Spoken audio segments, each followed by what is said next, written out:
आंवला digital media में स्वागत है और हम यहाँ के लोकल चैनल से लोकल समस्याओं पे जो है विस्तार से इसलिए चर्चा करते हैं कि सरकार का ध्यान इस तरफ जाए और समस्या का समाधान जल्द से जल्द शीघ्र करे। आज हमारे साथ जो है नगर निगम के सम्मानित पार्षद गण मौजूद हैं। महंगाई विषय पर चर्चा है क्योंकि महंगाई ने जो है वाकई में आम जनता की रीढ़ तोड़ दी है और विपक्ष की कहीं ना कहीं भूमिका बनती है कि इस तरीके की चीज़ों पर कहीं ना कहीं विरोध करे, अपना विरोध दर्ज कर जो है सरकार को चेताए कि कम से कम इस पर जो है थोड़ा निगरानी रखें और इस पर कंट्रोल करें। हम शुरुआत करेंगे, हमारे जो जगत भाई हैं, पार्षद हैं, कांग्रेस के पार्षद हैं, विपक्ष की भूमिका में आते हैं, इन्हीं से जानेंगे। भाई साहब क्या बोलेंगे महंगाई पर?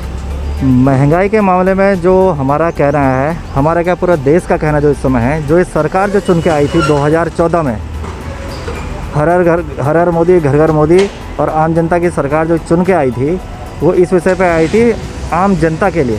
लेकिन स्थिति आज के समय में वो है, इन 7 सालों के अंदर जो स्थिति बन चुकी है, जिस पेट्रोल पंप में हम खड़े हैं, इस पेट्रोल पंप में पेट्रोल के आप रेट तय कर लीजिए, घरेलू गैसों के रेट तय कर लीजिए, रेट क्या चल रहे हैं, खाद्य सामग्री के जो रेट हैं वो तय कीजिए। 200 रुपये पार आपका रिफाइंड का तेल हो चुका है। महंगाई पे इनका कोई कंट्रोल नहीं है और ये जो अच्छे दिन की कहानी है सरकार कहती है, इस पर पूरी तरह से सरकार फेल है। मैं इनके ही मंत्रियों से कहना चाहता हूँ, जिन मंत्रियों ने चूड़ी और वुड़ी तोड़ के पिछली सरकार यूपी सरकार का विरोध किया, और वो मंत्री आज कहाँ हैं इसके समय? उनकी चूड़ी कहाँ है, उनका विरोध कहाँ है आज की डेट में? ये हमारे जगत भाई थे जिनका कहना था जिन विषयों पर जो सरकार आई थी 2014 में, मोदी सरकार आई थी, वही विरोधी स्वर जो है आज भी दिखने लग गए। हमारे साथ गुरविंदर भाई हैं, पार्षद महोदय, आपका क्या कहना है भाई साहब? मेरा तो ये कहना है कि आज कोरोना को देखते हुए, एक तो कोरोना की बीमारी की यानी कि पूरी परिवार यानी कि ख़त्म हो गए हैं, और उसके बाद जो कमाई का एक साधन था वो भी ख़त्म हो गया। और आप जो पेट्रोल के दाम कभी हमने सुना करते थे 10 रुपये 1 रुपया 25 पैसे बढ़ गए, और आप एकदम पेट्रोल के इतने तेज़ कर दिए हैं कि जनता को सोचने के लिए मजबूर कर दिया। आने वाले समय में मुझे लगता है कि ये गाड़ियाँ भी खड़ी हो जाएंगी, लोग वक्त तेल लगा के इसमें अपना गुजारा कर लेंगे, आग लगा देंगे। जब तेल ही नहीं मिलेगा तो क्या करेंगे? मेरा फिर इस मंत्रियों से कहना है कि आप अपनी कुर्सियों में जो बैठे हैं, एसी में बैठे हैं, उन एसियों को त्यागें, जनता के बीच में जाएं, उनकी परेशानी देखें, वो महंगाई को किस तरह कंट्रोल करना है, गरीब जनता को कैसे आपने सहायता देनी है, इस बारे में सोचें। जी, ये यहाँ के पार्षद महोदय थे जिनका भी साफ कहना है कि महंगाई चरम पर है और जो तेल बेचने वाले हैं वो चीन की दीवार को लांघ गए हैं और विश्व और एशिया के जो है नंबर दूसरे के उद्योगपति बन गए। देवेंद्र भाई से जानेंगे। देखिए, आज बड़े जो ये सरकार है सेंटर में, मोदी जी जिस नाम से ये आए थे, मैं दिखा दूं, हाथ जोड़ रहे हैं अभी भी, जनता की गरीब मार करने के बाद भी, जिस काम से, जिस नाम से, जिस नारों से आए थे कि हम गरीबों के हित की, महंगाई की लड़ाई और ये सब हम कार्य करेंगे, इसमें से एक भी इन्होंने कोई भी धरातल पर नहीं करा है। महंगाई चरम सीमा से अपनी 2 गुनी से 10 गुनी हो चुकी है। गरीब हाहाकार करके उस कमाई के साधन खो चुका है, लेकिन इनके कान तले जूं तक नहीं रेंग रही है। बड़ा दुख का विषय है।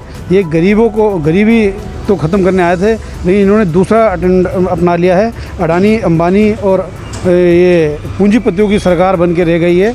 आज के टाइम पर ये सारा का सारा गरीब पूरी गरीबी नहीं, गरीब को ही ख़त्म करने का इनका पूरा प्रयास में लगे हुए हैं। और देख लीजिए, आप तेल के दाम देखिए, आप चीनी के दाम देखिए, आप पेट्रोल ईंधन के दाम देख लीजिए, आप रसोई गैस के दाम देख लीजिए।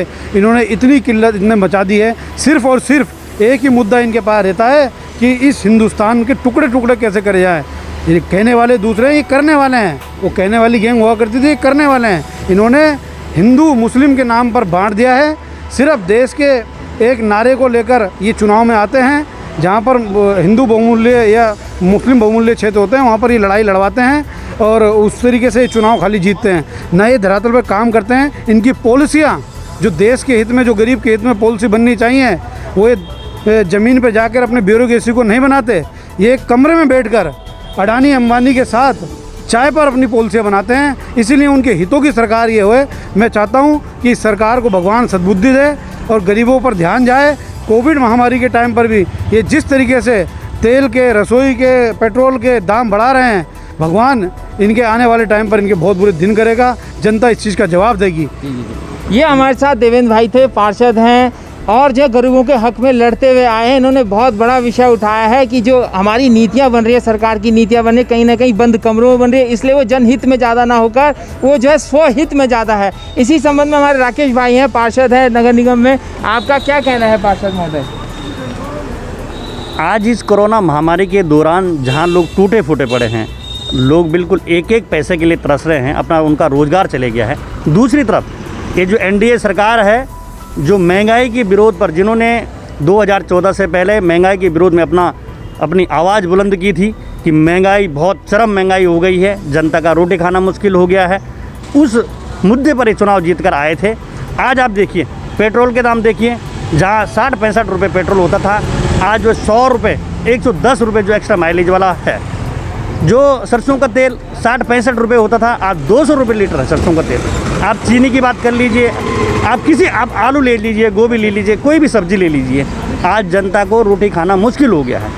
ये लोग जो इन्होंने उस समय बड़े बड़े वादे जनता से किए थे कि हम महंगाई को समाप्त कर देंगे, गरीबों के अच्छे दिन आ जाएंगे, ये अपने गिरेबान में झाँके और देखिए जो आपने जनता से वादा किया था, आप सब लोग पूरी कैबिनेट, चाहे राज्य सरकार हो चाहे केंद्र सरकार हो, आप इस जनता की तरफ देखिए, सोचिए और इस जो कुछ चुनिंदा जो परिवार हैं जिनको आप आगे बढ़ाने का काम कर रहे हैं, जिनको आज पूरी जो है अर्थव्यवस्था उन्हीं के हाथ में चली गई है, आज प्लास्टिक के दाम देख लीजिए, किसी भी आइटम के दाम देख लीजिए, वो आसमान छू रहे हैं। सरिया का देख लीजिए, सीमेंट का देख लीजिए, गरीब आदमी एक झोपड़ा, एक कमरा भी नहीं बना सकता। तो हम सरकार से ये कहना चाहते हैं कि जिन मुद्दों पर आप चुनाव जीत कर आए थे, महंगाई, खासकर महंगाई पर, आप महंगाई पर ध्यान दीजिए। आपने सिर्फ बोलते हैं, काम नहीं करते हैं। आज जनता दुखी है, भगवान आपको सद्बुद्धि दे, गंगा मैया आपको सद्बुद्धि दे, जल्दी से इस महंगाई पर नियंत्रण करो, नहीं तो तुम्हारा जाना तय है। ये हमारे साथ राकेश भाई थे। जहाँ एक तरफ महंगाई चरम पर है, सीमा तोड़ चुकी है, लांघ चुके हैं, वहीं एक कानून इस तरीके से आया कि अगर आपका 4 साल का बच्चा है तो इसे हेलमेट पहनाना है, हेलमेट नहीं पहनाओगे तो हज़ारों रुपए का आपको जुर्माना लगेगा। इस तरीके की नीतियां बन रही हैं। जाने कौन ये नीतियां बना रहे हैं। और जाते जाते हमारे जो नेता प्रतिपक्ष हैं इस नगर निगम के, मनीष भाई से जानेंगे स्थिति के बारे में। देखिए, जो भाजपा सरकार है, जिन मुद्दों पे जीत के आई थी कि बहुत हुई महंगाई की मार, अब की बार भाजपा सरकार या मोदी सरकार बोल के आए थे, महिलाओं की रक्षा की बात करके ये सत्ता में आए हैं, तो ये अपने किसी भी मुद्दे पर खरे नहीं उतरे हैं। आप जिस समय ये सत्ता में आए थे, उस समय आप पेट्रोल डीजल के रेट देख लीजिए, गैस के रेट देख लीजिए, खाने के तेल के रेट देख लीजिए, और आज इनको 7 साल पूरे हो गए हैं और इन 7 सालों में महंगाई बिल्कुल चरम पे है। जो आज तक 150 साल के इतिहास में आज तक इतनी महंगाई कभी भी नहीं हुई। 100 रुपये पार आज पेट्रोल है, डीजल 90 रुपये पार है। इतना बुरा हाल कर दिया इन्होंने देश का। तो अब देखिए, गरीब आदमी तो इस टाइम कोरोना महामारी चल रही है, वैसे ही लोगों के काम धंधे चौपट पड़े हैं, और ये प्रदेश तो वैसे भी परिवहन से रिलेटेड है। जब तक ये डीजल पेट्रोल के रेट बढ़ाए जा रहे हैं, धंधे लोगों के चल नहीं रहे हैं, तो लोग रोटी कहाँ से खाएंगे। इसमें मैं इस सरकार को पूरी तरह फेलियर मानता हूँ और इसका विरोध करता हूँ। जी, ये रोटी और भूख का सवाल पैदा हो गया है। इस पर हमने आज जो है पार्षदगण जो हमारे नगर निगम ऋषिकेश के, उनको जो है आमंत्रित किया था चर्चा करने के लिए इस महंगाई जैसे मूल समस्या को लेकर, जिन्होंने अपने विचार रखे। आपका ये लोकल चैनल, इसको ज़्यादा से ज़्यादा लाइक भी कीजिए और शेयर भी कीजिए, और सरकार को चेताइए कि कम से कम महंगाई पे इतना नियंत्रण रखे कि मानवता और इंसानियत जिंदा रहे। मैं अपने सहयोगी दीपक के साथ योगेश आंवला, डिजिटल मीडिया, तीर्थनगरी ऋषिकेश और देवभूमि उत्तराखंड।